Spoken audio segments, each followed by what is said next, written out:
My new job barely paid the bills, and I barely tried. But one morning, I arrived early, wide-eyed and ready. When Mr. Stanton asked what had changed, I told him my girlfriend was pregnant. He softened instantly, said he'd been in my shoes. We bonded over that false fatherhood. I stared at the ultrasound photo I'd downloaded off Google. It felt wrong. But then he offered me a promotion. The lie had worked, and so began my role as someone I wasn't. The fake pregnancy story took on a life of its own. Coworkers brought gifts, asked about baby names.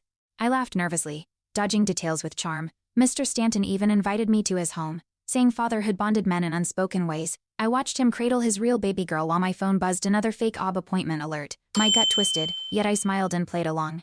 The ultrasound photo on my lock screen glared at me like a dare. I wasn't ready to stop lying. Pressure mounted when her asked for maternity leave paperwork. I froze, said she was going through complications. Mr. Stanton gave me extra toe for the stress. Guilt clawed at me.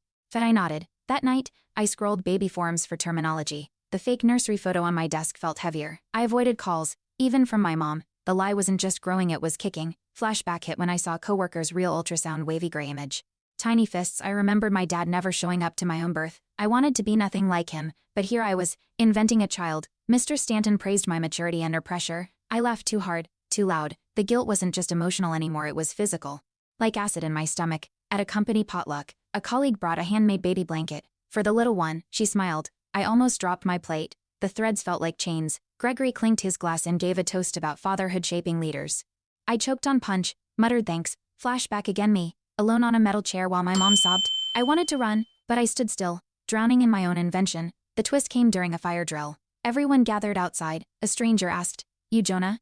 "I'm Obkin, Dr. Patel. Your boss scheduled a surprise check-in for your partner." My breath vanished. "She's in, resting," I croaked. Mr. Stanton looked concerned. I laughed, too loud again. Panic surged. I excused myself and fled to the parking lot. The ultrasound photo.